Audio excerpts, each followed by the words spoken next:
오늘 말씀 보시면 성전을 드디어 다 짓고 나서 이제 낙성식을 하는 장면을 우리가 볼 수 있게 됩니다. 이때 하나님께서 놀랍게도 불로 응답하셨는데 이것은 하나님의 임재를 상징하는 것입니다. 근데 이렇게 예배할 때 하나님께서 이 임재하신 장면을 우리가 어디선가 본 것 같습니다. 그렇습니다. 바로 레위기에 나오는 성막 낙성식이죠. 레위기 9장에 보시면 그 구조와 그 모습이 거의 흡사한 것을 우리가 볼 수가 있습니다. 레위기 9장 23절부터 24절 말씀인데 제가 읽어드리겠습니다.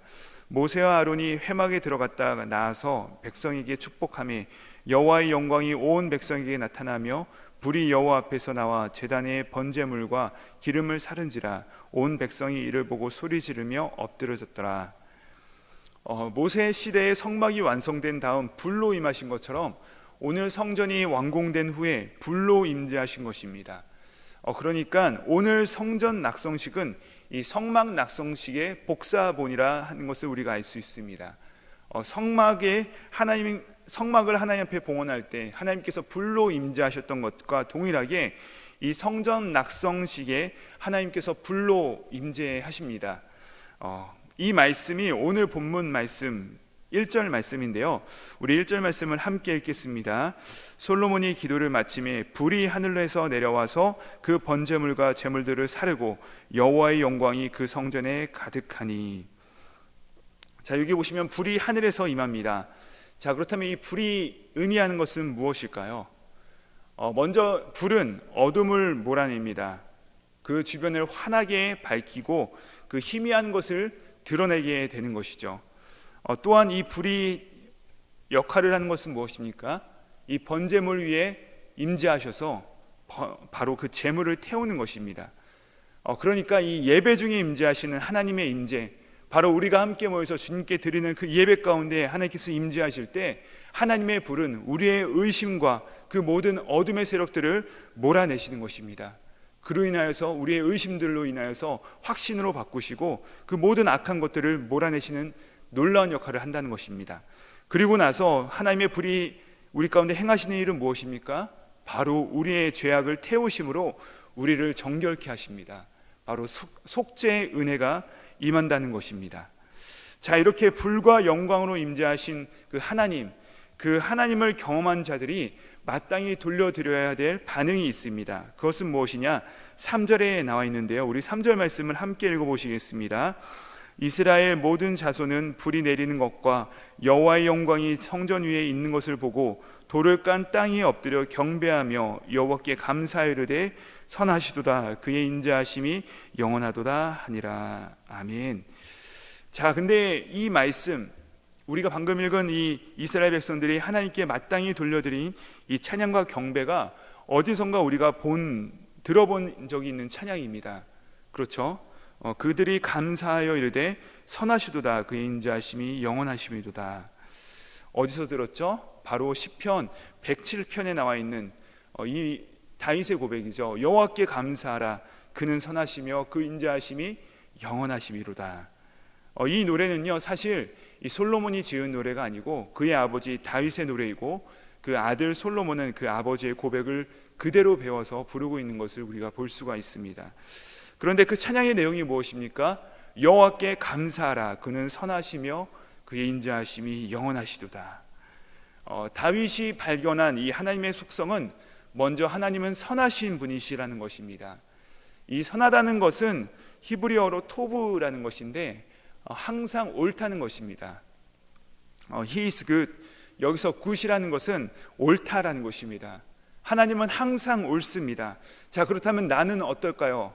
하나님은 항상 옳지만 나는 항상 틀립니다.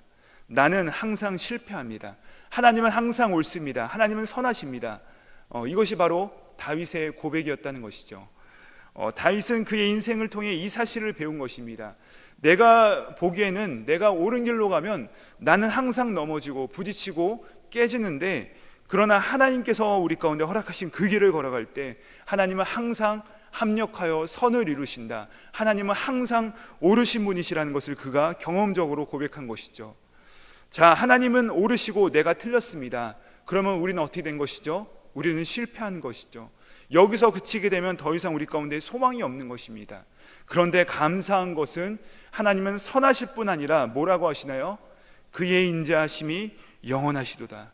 인자는 헤세드를 의미합니다. unfailing love, 즉 실패하지 않고 우리를 끝까지 추적하시며 그분의 그 목숨 거시는 사랑, 즉 용서와 용납을 이야기하는 것이죠. 하나님은 언제나 옳고 나는 틀립니다. 이게 하나님은 선하십니다 라는 뜻입니다. 그런데 이 하나님은 또 인자하세요. 즉 하나님은 언제나 우리를 용서하시고 용납하시는 분이시라는 것이죠.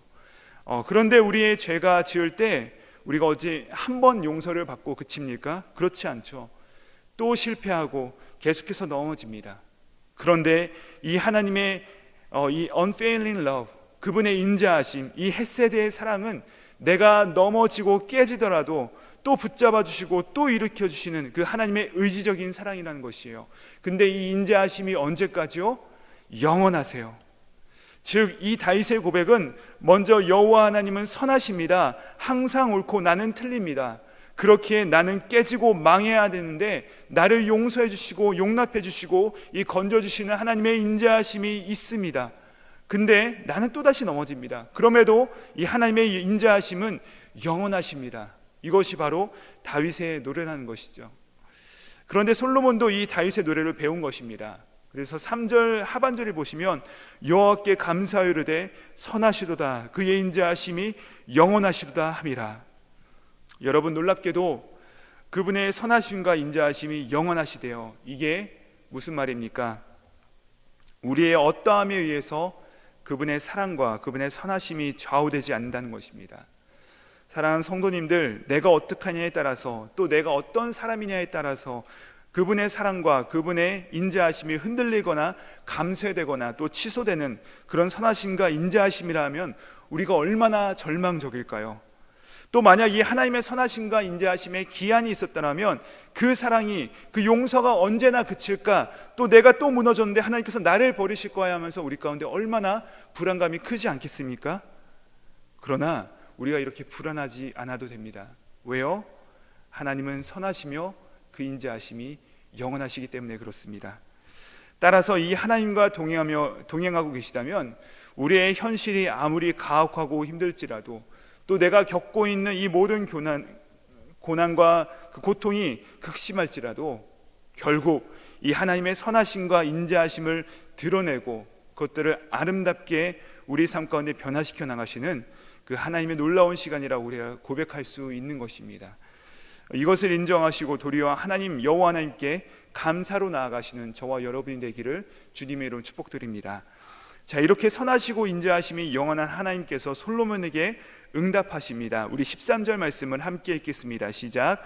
혹 내가 하늘을 닫고 비를 내리지 아니하거나 혹 메뚜기들에게 토산을 먹게 하거나 혹 전염병이 내 백성 가운데 유행하게 할 때에.